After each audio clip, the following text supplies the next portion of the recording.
Hello everyone. Thank you all for watching the video. Wishing you all good health and peace. The morning of March 8th in Swan Lap dawned with a tender glow, its light soft and golden, threading through the bamboo groves that lined the village, casting dappled shadows on the earth still damp with morning dew. Tieu Nuong, a 16-year-old girl with eyes that held the depth of a moonless night, stood in the courtyard of the mistress's house, her hands trembling with a quiet excitement, her faded green shirt clinging to her thin frame like a second skin. The air was heavy with the scent of wet earth, the faint crow of a rooster echoing through the village, a reminder of the life that hummed beyond the wooden fence that marked the boundary of her temporary refuge. In the distance, the river murmured a soft lament, its silver ribbon winding through the village like a thread of dreams, reflecting the pale sky above. Today is March 8th, child, Chung said, her voice a soft lullaby, her hands gentle as she set a broom against the wall, its bristles worn from years of use, its handle a silent witness to the days she had spent in this house. Do you know what it means? Nuong shook her head, her hands trembling as she clutched the broom, her heart a tangle of curiosity and longing. It's International Women's Day, Chung continued, her eyes soft with a warmth that felt foreign, unfamiliar, like a new dawn in the village. A day when society honors women, when women receive good wishes, bouquets of flowers and gifts. But you, child, are the biggest gift I've received. Nuong felt a pang of surprise, sharp and unexpected, a flower blooming in the barren field of her solitude. She thought of the years she had spent in this house, the endless labor, the hunger, the constant fear of Chung's wrath. But she also thought of the woman before her voice softened by guilt, her eyes tinged with a sincerity that felt like a new star in the village sky. It's so nice to hear you say that, Dee, she said, her voice a soft whisper, her eyes glistening with unshed tears. I wish I could receive bouquets of flowers from my lover, but even without flowers I feel happy here. I feel peaceful. Chung smiled, her hands trembling as she gestured to the house, her heart heavy with the weight of her gratitude. Let's clean up together, child, she said, her voice a soft plea, her eyes soft with a warmth that felt foreign, unfamiliar, like a new dawn in the village. After we're done, we'll go to the market and make cakes to celebrate. Nuong nodded, her hands trembling as she followed Chung inside, her heart a tangle of hope and longing, her mind consumed by thoughts of Chung, the carpenter whose smile had been a lantern in the gloom of her days, whose promise had been a vine that wrapped around her heart, holding her steady in the storm of her reality. Inside the house, Chung led Nuong to a small washing machine, its surface scratched and faded, its buttons a mystery to the girl who had never used such a device. Have you never used this, child?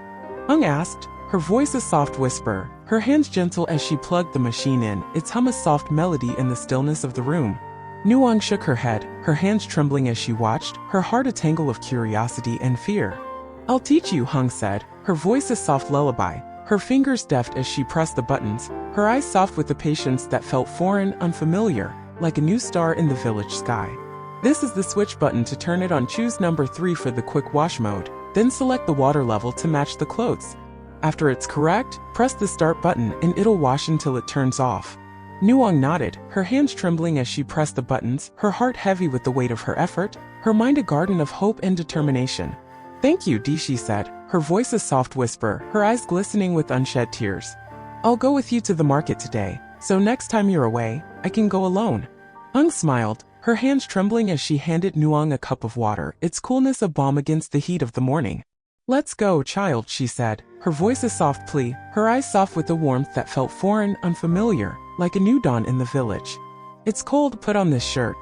They stepped outside, the air heavy with the scent of wet earth, the faint hum of the village waking to the day, its rhythm a contrast to the storm of Nuong's thoughts. Chung led her to a small car, its paint a faded red, its seats worn but soft, a gift from her son on March 8th the previous year. This car is so beautiful, Dee, Nuong said, her voice a soft whisper, her eyes wide with wonder, her heart a tangle of joy and longing. Chung smiled, her hands trembling as she started the engine, its rumble a soft melody in the stillness of the morning. Be careful, child, she said, her voice a soft plea, her eyes soft with a warmth that felt foreign, unfamiliar, like a new star in the village sky. The district market was a symphony of color and sound, its stalls brimming with bouquets of flowers, their petals a burst of red and yellow against the gray of the morning, their scent a promise of spring, of hope. Nuong's eyes widened, her hands trembling as she reached for a small bouquet, its flowers a delicate pink, its leaves a soft green, a reminder of the dreams she held close to her heart. "These are so beautiful, Dee," she said, her voice a soft lament, her eyes glistening with unshed tears.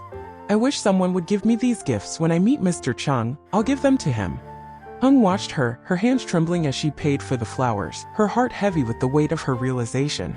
She thought of the girl before her eyes bright with a longing that felt raw, real, a mirror to the dreams she had once held close to her own heart. But as she turned to buy medicine, her eyes caught a small poster on the wall, its edges curling with age, its words a plea that struck her like a thunderbolt. "Nuong, missing, looking for someone who's lost her," it read, a photograph of Nuong staring back at her eyes wide with a fear that Chung recognized all too well. "It's really her," Chung murmured, her voice a soft lament, her heart a tangle of guilt and fear. "Her uncle sent her here, but who's looking for her?" She returned to Nuong, her hands trembling as she clutched the medicine, her heart heavy with the weight of her discovery, her mind a garden of guilt and uncertainty. "Why have you been gone so long, Dee?" Nuong asked, her voice a soft whisper, her eyes fixed on the flowers in her hands, her stomach growling with hunger. "I'm so hungry." Chung smiled, her hands trembling as she set the medicine down, her heart heavy with the weight of her secret. "It's nothing, child," she said, her voice a soft plea, her eyes soft with a warmth that felt foreign, unfamiliar, like a new star in the village sky. "I forgot. When I remember, I'll tell you. Let's go home." Meanwhile, in a small shop by the river, Chung sat on a wooden chair, his hands stained with the dust of the road, his eyes searching the horizon like a fisherman seeking the shore. The air was heavy with the scent of soap, the faint hum of conversation drifting through the shop like a soft lullaby, its rhythm a contrast to the storm of his thoughts. "Can you help me shave, Chung?" he asked, his voice breaking with the weight of his longing, his heart a vessel of sorrow and love. "I came here on purpose today. I have some work to do, but I wanted to see you." Chung smiled, her hands trembling as she set the razor down, her heart heavy with the weight of her realization. "I won't take your money, Chung," she said, her voice a soft whisper, her eyes soft with a warmth that felt foreign, unfamiliar, like a new star in the village sky. "You're special. When you're free, remember to come visit me." Chung nodded, his hands trembling as he stood, his heart a tangle of gratitude and longing, his mind consumed by thoughts of Nuong, of the way her laughter had been a melody, of the way her eyes had held the dawn, of the way her presence had been a bridge to a world where love was not a dream, but a reality. "Nuong, where are you now?" he murmured, his voice a soft lament, his eyes glistening with unshed tears. "I don't know if anyone has seen you. Why hasn't anyone called me yet?" Back at the house, Nuong stood in the kitchen, her hands trembling as she kneaded the dough for a cake, its texture soft against her fingers, it sent a promise of hope, of love. "Let's make a cake together, child," Chung had said, her voice a soft lullaby, her hands gentle as she set a bowl on the counter, its surface worn but smooth, a silent witness to the days she had spent in this house. "We'll call it the Hope Cake. I hope after eating it, you'll meet him." Nuong nodded, her hands trembling as she shaped the dough into a heart, its edges uneven but earnest, its form a testament to the love she held close to her heart. "I'll reserve the most part for Chung," she said, her voice a soft whisper, her eyes glistening with unshed tears. "I want to make it perfect for him." Chung smiled, her hands trembling as she steamed the cake, its golden color a burst of light against the gray of the kitchen, it sent a promise of warmth, of care. "You've done well, child," she said, her voice a soft lullaby, her eyes soft with a warmth that felt foreign, unfamiliar, like a new star in the village sky. "You're learning so much, baking, reading, writing. Your dream of becoming literate is about to come true." Nuong nodded, her hands trembling as she sat at the table, her heart a tangle of hope and longing, her mind consumed by thoughts of Chung, of the life they might have together, a life where the rain would not seep through the roof, where the river would sing of freedom, not sorrow.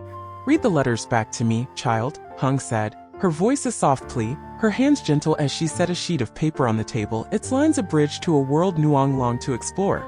"A, B, C, D, E, F, G," Nuong recited, her voice a soft whisper, her heart heavy with the weight of her effort, her mind a garden of hope and determination. "You've made a lot of progress," Chung said, her hands trembling as she patted Nuong's arm, her heart heavy with the weight of her pride. "Next, I'll teach you to combine sounds and rhymes. Once you know the basics, you can review them yourself. Soon you'll be able to call Chung on the phone I'll buy for you." Nuong smiled, her hands trembling as she tasted the cake, its sweetness a balm against the bitterness of her longing, its texture a promise of hope, of love. "It's delicious, Dee," she said, her voice a soft whisper, her eyes glistening with unshed tears. "I hope I'll meet him soon." Chung nodded, her hands trembling as she sat beside her heart heavy with the weight of her secret, her mind a garden of guilt and hope. She thought of the poster at the market, of the photograph of Nuong, of the man who might be looking for her, a man who might be Chung, the man who sat in her shop just hours before, his eyes filled with a longing that mirrored Nuong's own. Would Chung find her, his flame piercing the storm of her suffering, or would Hung's secret keep them apart? A silent barrier in the village they both called home? Would Tieu Nuong find the strength to trust Hung's change of heart, to take the freedom she offered, to build a new life with the skills she was learning, the hope that now bloomed in her heart?